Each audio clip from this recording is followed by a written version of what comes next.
মহান জাতীয় সংসদের প্রথম অধিবেশনে আজকে রাষ্ট্রপতির ভাষণ নিয়ে উত্তপ্ত হওয়ার কথা রয়েছে। কারণ গতকালই কিন্তু বিভিন্ন দলগুলো এই নিয়ে কিন্তু মতপার্থক্য তাদের মধ্যে লক্ষ্য করা গেছে। বিশেষ করে বিএনপির পক্ষ থেকে বলা হয়েছে জাতীয় সংসদের প্রথম অধিবেশনে সাংবিধানিক বাধ্যবাধকতার নিয়ম অনুযায়ী আজকে রাষ্ট্রপতি ভাষণ দেওয়ার কথা রয়েছে।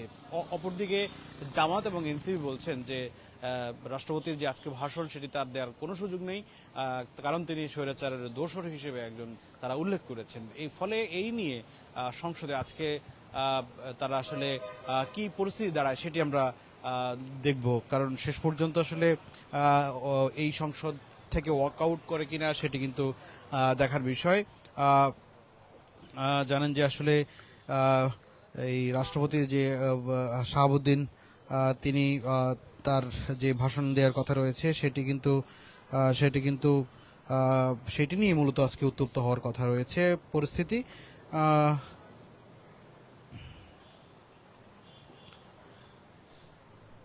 যারা আজকে মূলত যে প্রথম অধিবেশন সেই অধিবেশন শুরু হওয়ার কথা রয়েছে 11টায়।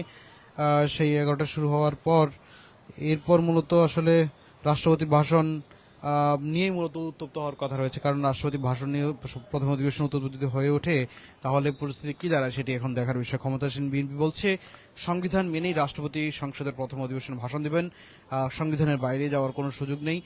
সংবিধান অনুযায়ী রাষ্ট্রপতি নবনির্বাচিত স্পিকার এবং ডেপুটি স্পিকারকেও শপথ পড়াবেন। অপরদিকে প্রধান বিরোধী দল জামাত ইসলামের পক্ষ থেকে রাষ্ট্রপতি মোহাম্মদ শাহাবুদ্দিনকে কথিত স্বৈরাচারের দোষর আখ্যা দিয়ে বলছে তার ভাষণ দেওয়ার কোনো নৈতিক অধিকার নেই। রাষ্ট্রপতির ভাষণের সময় অধিবেশন থেকে ওয়াকআউট করার আভাস দিয়েছেন জামাত সহ বিরোধী দলীয় সংসদ সদস্যরা। তবে রাষ্ট্রপতি তার ভাষণে কি বলবেন এ নিয়েও কৌতূহলের শেষ নেই। বিশেষ করে ক্ষমতাচ্যুত আওয়ামী লীগ সরকারের নানান ব্যর্থতা, গণঅভ্যুত্থান, ছাত্র জনতার ভূমিকা সহ নানা বিষয়ে থাকবে রাষ্ট্রপতির ভাষণে, এমন আভাস কিন্তু ইতিমধ্যে পাওয়া গেছে। অধিবেশন শুরুর আগেই রাষ্ট্রপতির ভাষণকে কেন্দ্র করে মুখোমুখি এই অবস্থানের মধ্যেও একটি প্রাণবন্ত সংসদের প্রত্যাশা করছে সরকার এবং বিরোধী দল। বুধবার আজকে মূলত গতকাল যে সকাল 11টায় প্রধানমন্ত্রী ও সংসদ নেতা তারেক রহমানের সভাপতিত্বে সংসদীয় দলের সভা করেছে বিএনপি। এই বৈঠকে স্পিকার ও ডেপুটি স্পিকার পদে মনোনয়ন এবং অধিবেশনে কে সভাপতিত্ব করবেন তা ঠিক করার দায়িত্ব তারেক রহমানের উপর অর্পণ করেন দলের সংসদ সদস্যরা। এরপরই গতকাল দুপুরের পর জামাত ইসলামী সহ বিরোধী দলের সদস্যরাও আলাদাভাবে বৈঠক করেন। বিরোধী দলীয় নেতা এবং জামাতের আমির ডাক্তার শফিকুর রহমান এতে সভাপতিত্ব করেন। এই বৈঠকে জুলাই সনদ বাস্তবায়নের আগে ডেপুটি স্পিকার পদ না নেওয়ার সিদ্ধান্ত নেন তারা। দুই পক্ষের বৈঠকে নতুন সংসদের কার্যক্রম, আচরণবিধি এবং সরকারের অগ্রাধিকারমূলক কর্মসূচি নিয়ে আলোচনা হয় বলে জানা গেছে। ছাত্র জনতার গণঅভ্যুত্থানে 2024 সালের 5 আগস্ট আওয়ামী লীগ সরকারের পতন হয়ে 1.5 বছর পর অর্থাৎ গত মাসের 12 তারিখ অর্থাৎ 12 ফেব্রুয়ারি অন্তর্বর্তী সরকারের অধীনে অনুষ্ঠিত হয় ত্রয়োদশ জাতীয় সংসদ নির্বাচন। একই দিনে অনুষ্ঠিত হয় গণভোট। নির্বাচনে 2/3 সংখ্যাগরিষ্ঠতা নিয়ে সরকার গঠন করে বিএনপি। সংবিধান অনুযায়ী কোন সাধারণ নির্বাচনের ফলাফল ঘোষিত হওয়ার 30 দিনের মধ্যে বৈঠক অনুষ্ঠানের জন্য সংসদের প্রথম অধিবেশন ডাকতে হবে। সে অনুযায়ী 13 ফেব্রুয়ারি সংসদ নির্বাচনের জয়ী সদস্যদের গেজেট প্রকাশ করে নির্বাচন কমিশন। সাধারণত গেজেট প্রকাশের পর বিদায়ী সংসদের স্পিকার নবনির্বাচিত সংসদ সদস্যদের শপথ পড়ান।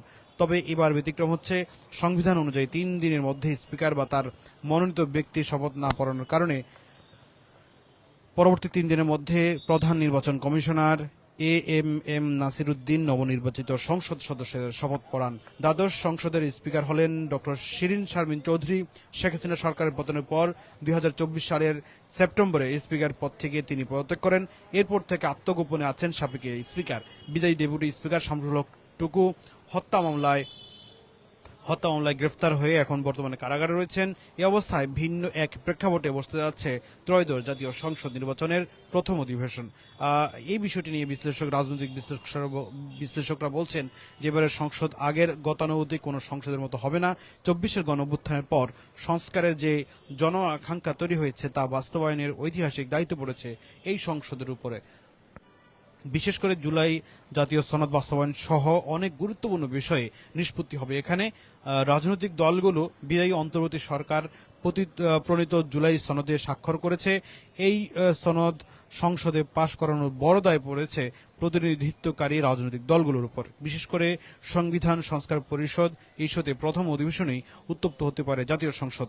তবে এই উত্তাপ সংকটে রূপ নেই কিনা তা দেখার জন্য সবার দৃষ্টি এখন সংসদ অধিবেশনের দিকে। নির্বাচনের পর সরকারি দলের নির্বাচিতরা শুধু সংসদ সদস্য হিসাবে শপথ নিয়েছেন, তবে বিরোধী দলের সদস্যরা নিয়েছেন দুইটি শপথ, একটি সংসদ সদস্য হিসেবে আর অন্যটি সংবিধান সংস্কার পরিষদের সদস্য হিসেবে।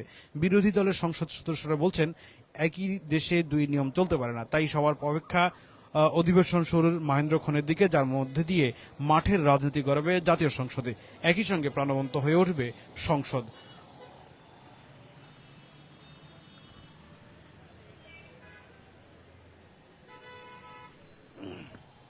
যেমনটি বলছিলাম যে জাতীয় সংসদের যে প্রথম অধিবেশনে যে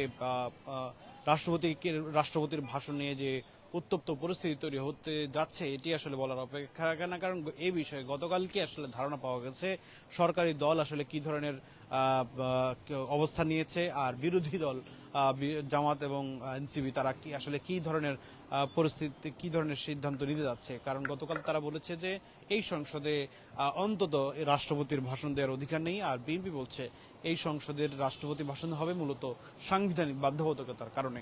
এই ছিল সংসদের উত্তপ্ত পরিস্থিতির সবশেষ।